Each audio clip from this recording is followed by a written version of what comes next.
हुकूमत ने अक्टूबर के पहले हफ्ते में कौमी असम्बली का इजलास बुलाने और आइनी तरामीम मंजूर करवाने का ऐलान कर दिया। डॉन न्यूज़ के प्रोग्राम दूसरा रुख में गुफ्तगू करते हुए वज़ीर आज़म के मशीर बराए कानून और इंसाफ बैरिस्टर अकील मलिक का कहना था कि अक्टूबर के पहले हफ्ते में आइनी तरामीम मंजूरी के लिए पेश की जाएंगी।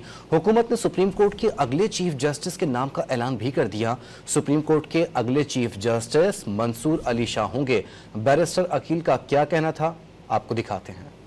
समझता हूँ कि बिगिनिंग ऑफ अक्टूबर जो है ये एक्सपेक्टेड है कि हम ले कर देंगे, जब एक ब्रॉडर कंसेंसस रीच कर लेंगे ऑपोजिशन के साथ। अक्टूबर के पहले हफ्ते में, अक्टूबर के पहले हफ्ते में एक्सपेक्ट तो इजलास होगा और उसमें ये तरामीम होंगे। जी बिल्कुल। ये तो अब मजमूई तौर पर कितनी होंगी तरामीम? देखिए, मजमूई तौर पे एक तो सबसे पहली बात है कि जहां जहां सुप्रीम कोर्ट लिखा है वहां वहां उसको सब्स्टिट्यूट और साथ ऐड कर रहे हैं फेडरल कॉन्स्टिट्यूशनल कोर्ट को। तो तरमीम वैसे आपको इतनी ज्यादा लग रही है, असल में इतनी है नहीं। हमारी कोशिश बिल्कुल है कि हम उनके साथ कंसेंसस डेवलप करें, और अब वो अपना पेपर भी तैयार कर रहे हैं। अब बिलावल साहब अपना पेपर भी तैयार कर रहे हैं जो वर्किंग पेपर है या मुसवदा है, और हमारा ऑलरेडी उसमें है जो हमने उसमें एडिशंस या एडिट्स किए हैं उस हवाले से। ये तमाम तर और जो गुजारिशात आनी है लीगल फ्रेटर्निटी से, ये तमाम चीजें जब आ जाएंगी ये तीनों चारों मुसवदे सामने रखेंगे। उस पर जहां पे ऑलरेडी हम कंसेंसस हमारा डेवलप हो गया उन चीजों को ले आएंगे।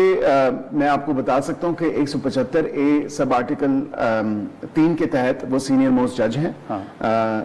वो ही सुप्रीम कोर्ट के चीफ जस्टिस हैं, और उसमें तो कोई ऐसी बात नहीं है। और फिल वक्त तो लॉ ऑफ द लैंड यही है, कानून तो यही कहता है, और इसमें कोई ऐसा अभाव नहीं है। हो जाएगा। इसमें मेरे ख्याल से कुछ ज्यादा जो है वो मीडिया की तरफ से बहुत ज्यादा पुश है कि उनका नोटिफिकेशन जल्द जारी होना चाहिए। आज तारीख होगी है 22 तारीख, 25 अक्टूबर को काजी फाइजी साहब जो इज्जतमाब चीफ जस्टिस हैं उन्होंने रिटायर होना है। जब वो रिटायर होंगे उससे रिटायरमेंट से पहले इनका नोटिफिकेशन जारी हो जाएगा।